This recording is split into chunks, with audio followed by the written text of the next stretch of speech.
Welcome to Cartoonist Kayfabe. My name is Ed Piskor. I'm Jim Rugg. And we're going to be looking at the Grant Morrison / Greg Capullo issues of Spawn. We looked at the Alan Moore issue.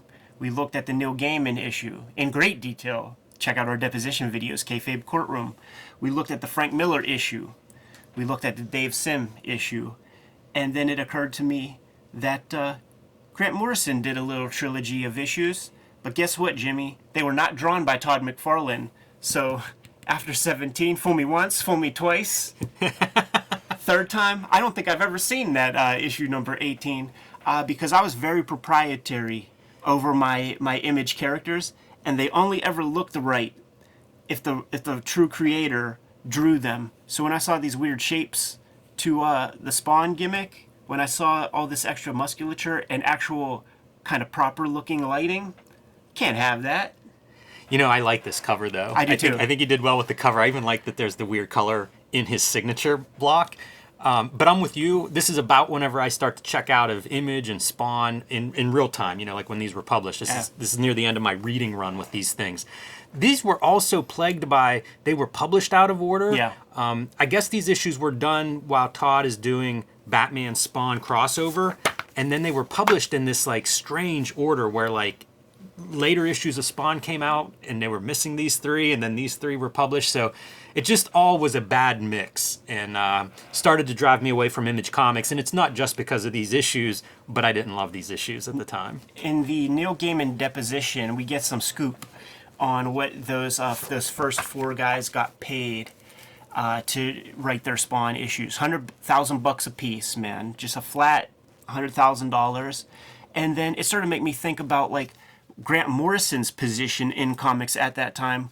Todd McFarlane will not deign to draw the Grant Morrison stuff. He's, like, considered on a lower tier, I'm imagining. Like, I bet he didn't get $100,000 a piece. Maybe he got $100,000 for the three, and he was happy to take it because he's on Doom Patrol, and that's doing whatever it's doing, but it ain't doing Spawn numbers. Yeah, it's kind of funny, too, because he also does Doom Force, Grant Morrison. Yeah. Sometime around here, you know, 93, 94, something in there, which is kind of like cutting promos on Image and the Image style. So it's an interesting choice to have that creator on, and it's kind of an interesting point in his career because it didn't seem like he was a superhero writer exactly, even though Doom Patrol is ostensibly a superhero comic.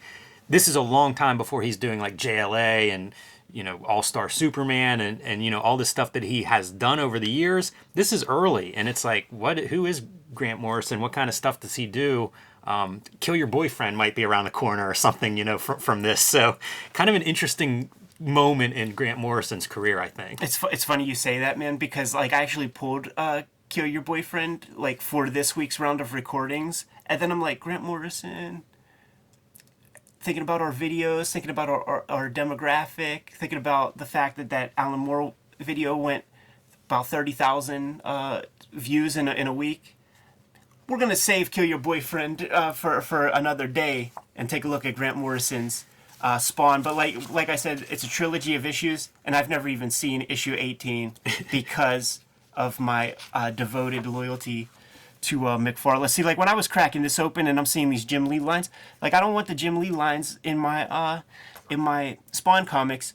And when Capullo becomes the regular Spawn artist, like, maybe what we got to do maybe next week or something, if you have that Savage Dragon issue of Spawn, maybe we bust that one out, because he starts to adopt far more of the Todd McFarlane tics, and then all is right with the world. Yeah, those two, I think, are a hell of a team. Cartoonist Kayfabe exists because you, the viewer, have been goodly enough to support our comic book projects that Jimmy and I have created over the years.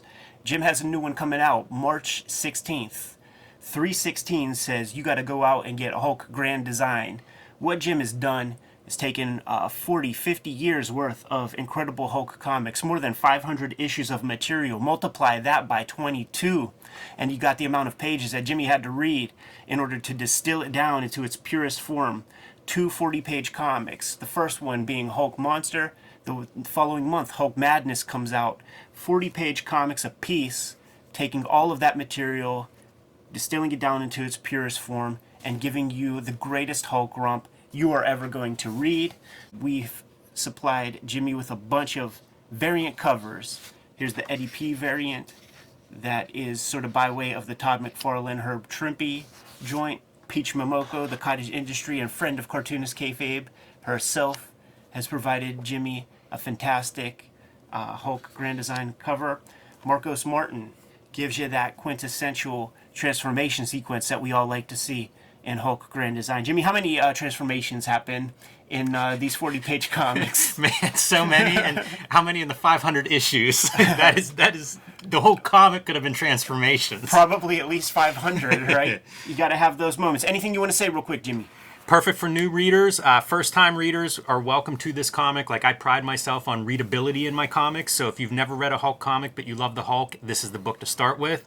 And longtime readers should love this book because it is my favorite moments from the Hulk, whether those are covers, story moments, characters, artists, whatever it is. Like, it's the Hulk. You know, I tried to pull the greatest parts of the Hulk from 500 issues worth of sample, and hopefully I've done it. So good for first-time or long-time readers. You guys showed up in a big way in 2021 for my Red Room comics. I expect you to do the same and more for Jimmy because this is a known quantity, man. We know the Hulk. You want to see what Jimmy does with the Hulk.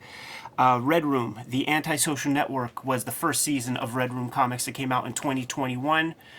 We are hustling the trade paperback of that series of comics. About 70 pages of additional material in the trade paperback to go along with supplement the issues worth of comics that you might have read before. You're getting the first draft of Red Room that was done in a very quick and dirty fashion. This is kind of like how I brain dump whenever I'm trying to come up with like my next round of comics. This was very successful in the X-Men Grand Design Omnibus, and I had to include this kind of thing. Maybe every comic I make from now on will have this kind of material included in the back. Director's commentary tracks, sketches, all kinds of stuff is in there. And Trigger Warnings is the next round of Red Room comics, going to start coming out in March 9th, man. March is Cartoonist Kayfabe month at the comic shop, so pre-order these comics. This is the standard cover for Red Room issue number 1 of Trigger Warnings due to some ransomware. This might be the lowest issue 1 on record for the Red Room comics because the stores were not able to get all their orders in. I'd like to see it go into second printings really quick. Within 1 week would be nice. Peach Momoko, the aforementioned cottage industry of comic book cover artwork, provided her piece for Red Room. Jim Rugg, man, King Kayfaber, by way of Robert Crumb's Zack Comics number 0 in true form. That is sick as fuck. And this is the Eddie P retail incentive variant, kind of playing around with standard book cover aesthetic.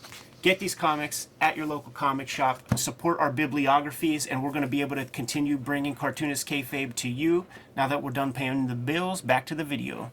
I want to point out the dedicated to Max Gaines. Always love the dedications in these things, and Max Gaines, interesting name to put on there. Not Bill. I imagine that's like a Grant Morrison choice because I could totally imagine Todd McFarlane being like, "Oh, who's Max Gaines?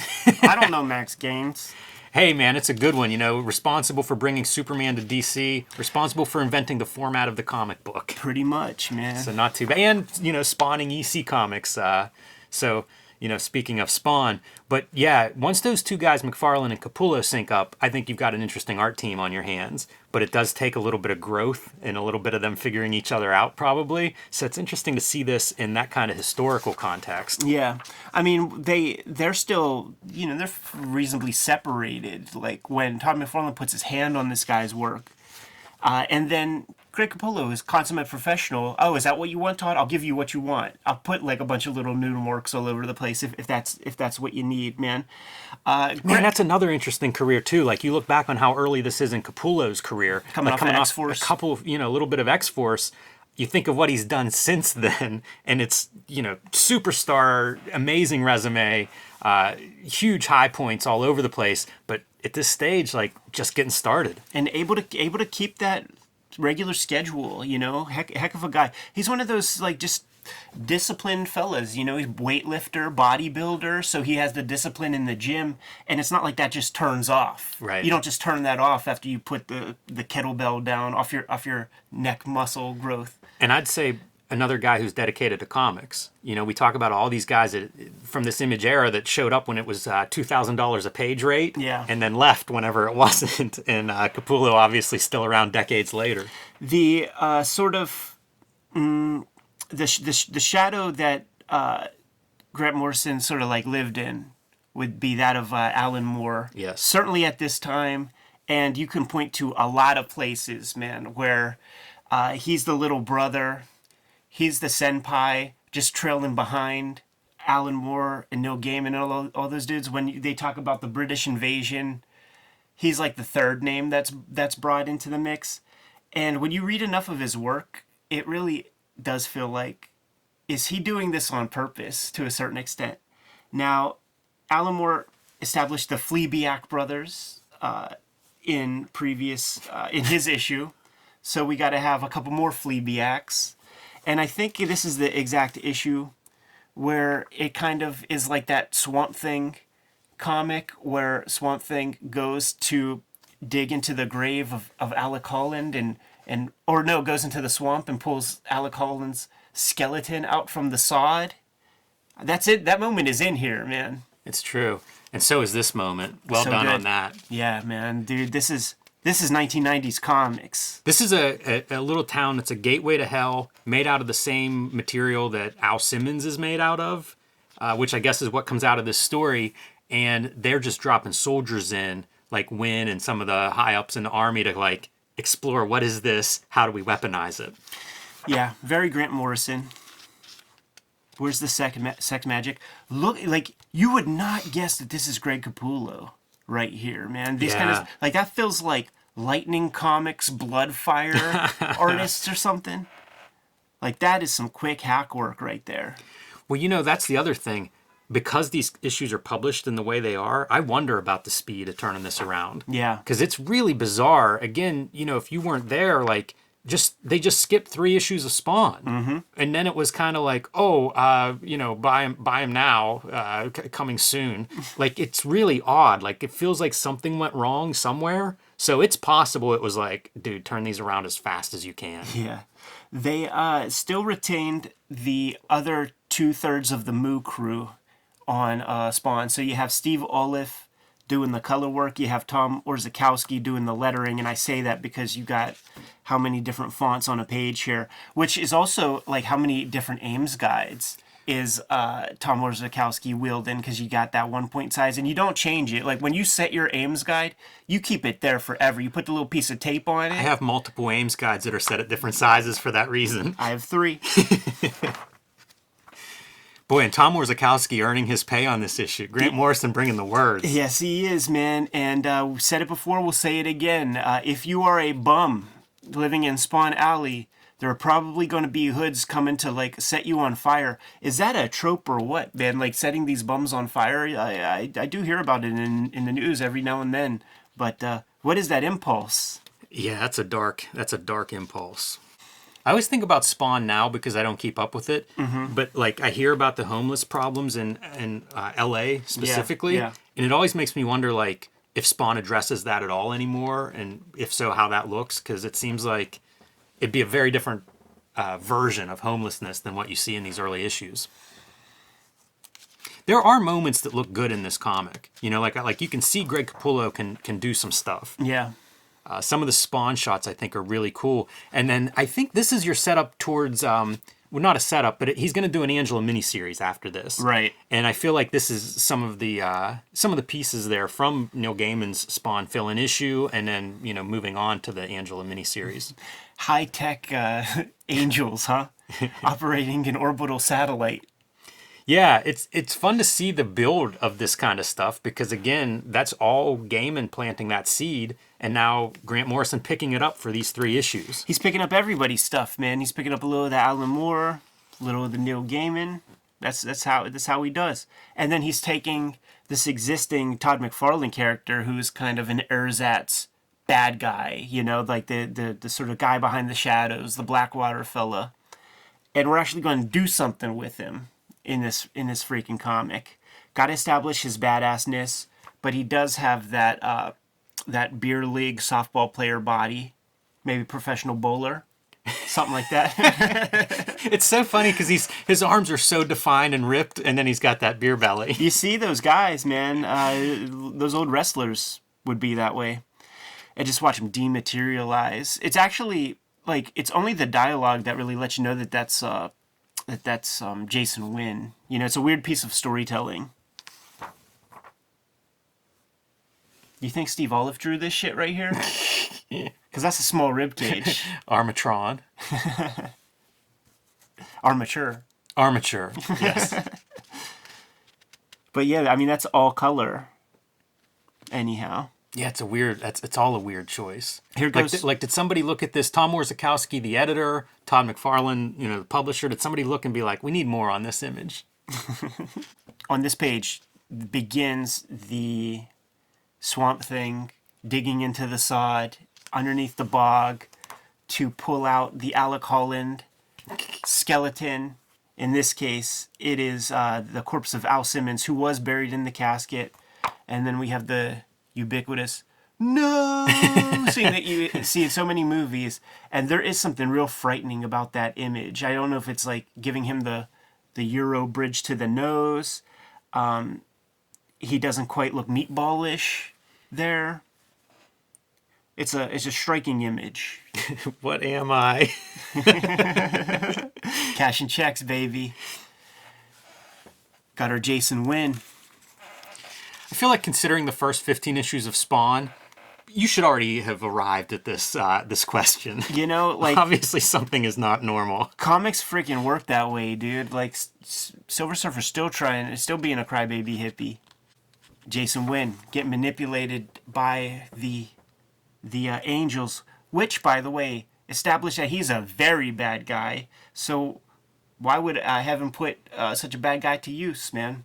He's going to be the anti-Spawn. And this is what I call this character to this day. They renamed him Redeemer. I do wonder if it's a vestige of that Neil Gaiman stuff, like he's the Redeemer or something about changing the name. Because I remember in the deposition stuff that we did, there was talk about Cogliostro. Is it have an A? Does it have an O? Is it the same character? Is it different? I wonder if there's some weird legalese wordplay that happens with that. Cool costume. Yeah, there'll be a few appearances of him throughout these 3 issues that look really good. I like the spikes and stuff around his helmet. Can't sleep on the pinups, man. Specifically, the one by Dandy Don Simpson. The Meddler, man. That's one of the Bizarre Heroes, Jimmy. I'm a big Bizarre Heroes fan. Yeah, I like that. I like seeing the even his interpretation of Spawn, I enjoy looking at. Yeah, it looks real rubbery. Yeah. You know, it's kind of like, you can imagine him drawing a Spider-Man that way or something like this. Interesting how he was juiced in with the Image dudes. You know, a couple issues of splitting Image, Normal Man versus Megaton Man versus Savage Dragon, and then a couple little cups of coffee with these. Yeah, I like to hope he got a couple of good paychecks out of it, because that was that era where it seemed like Image was ETFs before ETFs, man. Like it seemed like the first year or two they sold in huge numbers. Brad Gorby, I know him from Parts Unknown, which I can't remember the publisher of that, but he was sort of this guy that was, fringy, like should be something, should be the next big thing. And I think that he does a few things around the Spawn universe, but never quite becomes like a Greg Capullo, like the regular player there. But an interesting artist and some stuff out there. Parts Unknown, not a bad comic. Jimmy, how cool would it be, man? Not only to send in a piece of fan art to an Image comic, Spawn in particular, but then you get the issue. Not only is your art printed, but freaking like all the optics is doing some color work over top of your stuff.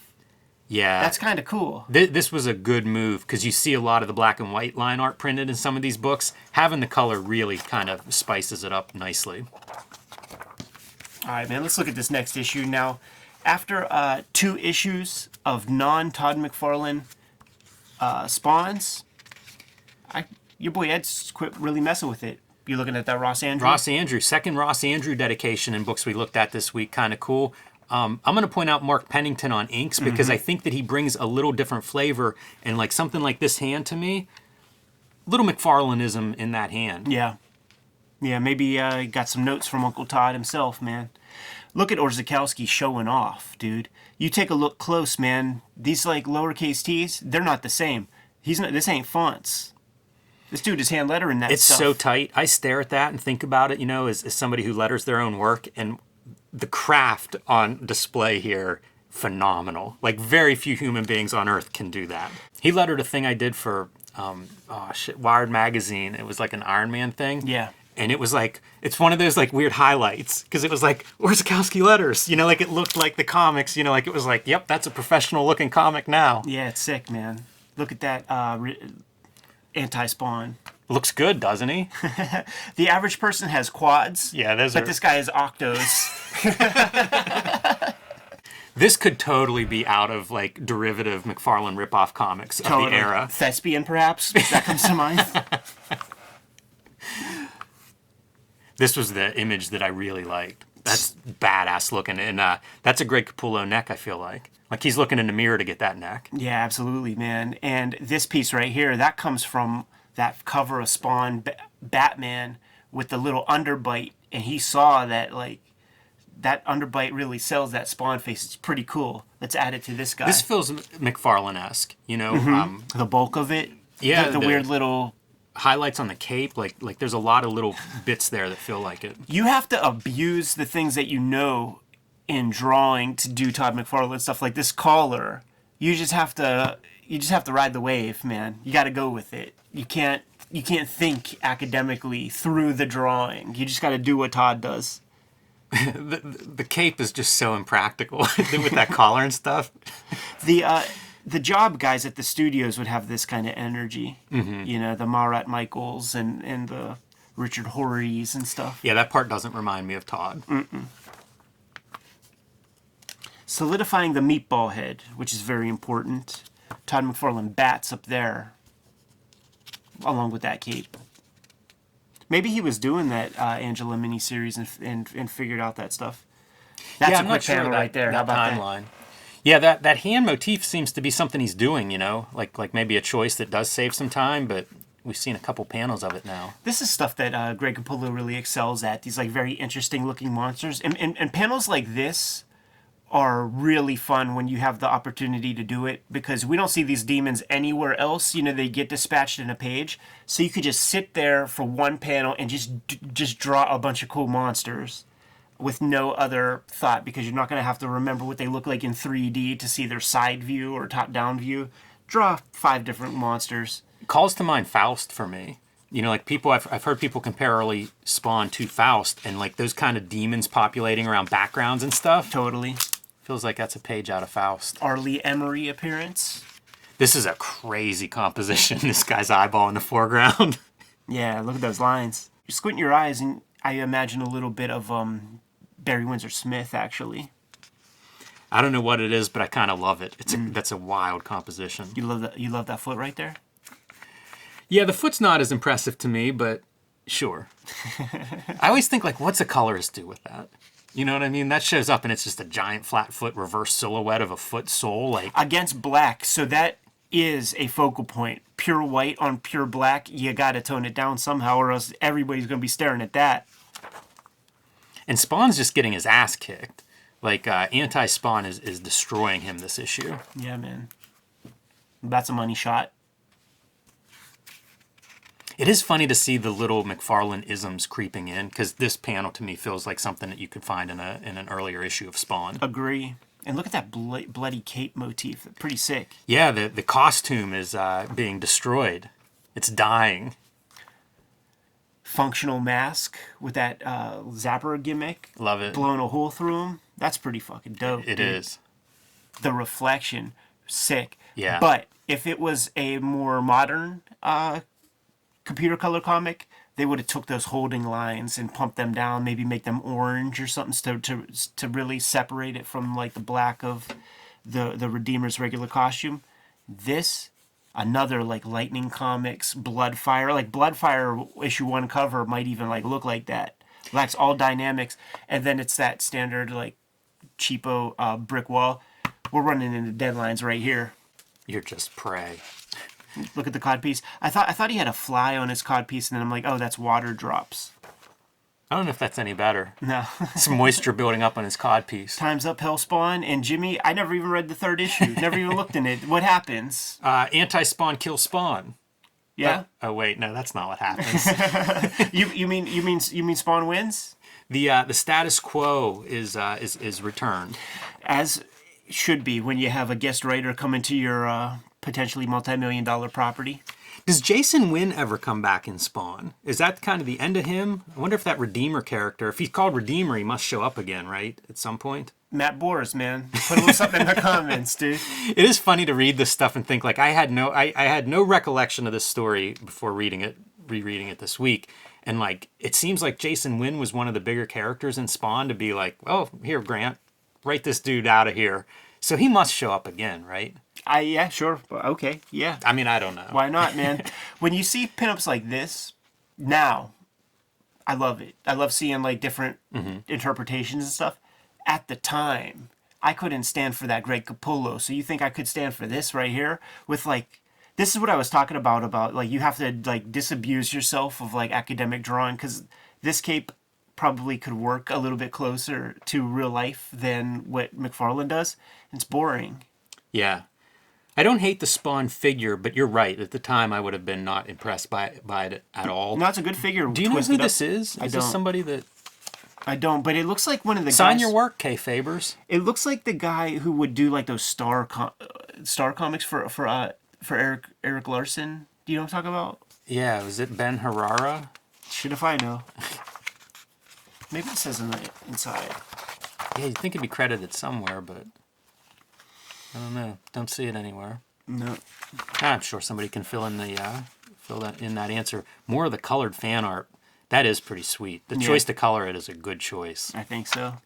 Really takes it to the next level. Fun to see, like, what was going on where. Savage Dragon 8 was a big one. This is setting up the showdown with Overlord, or possibly right after that showdown with Overlord. And yeah, this is the issue after the splash page issue. Yes. So it was time to, like, go make sure he's dead. That's that issue. Yeah. And Jay Lee. Dude, Jay Lee at his Jay Leeest. Yes. Just doing covers on this joint. I don't think he does an interior for Blood Strike. And then... how about that for a spread? Dean Wow. McKeelfor coming out. Wow. Wizard 32 is the era. I have a special I picked up recently from a 50-cent bin, and it's Kid Death and Fluffy, like a Christmas or Halloween special or something. Rick Parker writes it, and I don't recognize the artist's name, but it is phenomenal. And it's like, what is going on? Like, it's the deepest cut from any event comic probably published. Yeah. And I swear it's my favorite looking. Like, it looks amazing. But, yeah, this is a pretty iconic image for me. Absolutely, man. All right. Took a quick look at that. Grant Morrison, Greg Capullo, Spawn, and we are forever changed, huh, Jimmy? That's right. Good to go? I am. Kayfabers. Like, follow, subscribe to the YouTube channel. Hit the bell. We'll notify you when new vids are available. What is out there, Jimmy? Hulk Grand Design coming March 16th. Tell your local comics retailer to pre-order that book, to reserve that book. You can also pre-order Hulk Grand Design Madness coming in April. You can join me on patreon.com/JimRugg to see original art, process, how I made Hulk Grand Design. And mostly it's just all Hulk Grand Design for me. So tell your local comic shops, Hulk Grand Design. Red Room, the Antisocial Network, in stores today. That's the trade paperback collecting the 2021 season of Red Room Comics. But it's a new year, so we have a new season of comics coming out. March 9th, Trigger Warnings, issue number 1 is going to hit the stands. Every issue completely self-contained.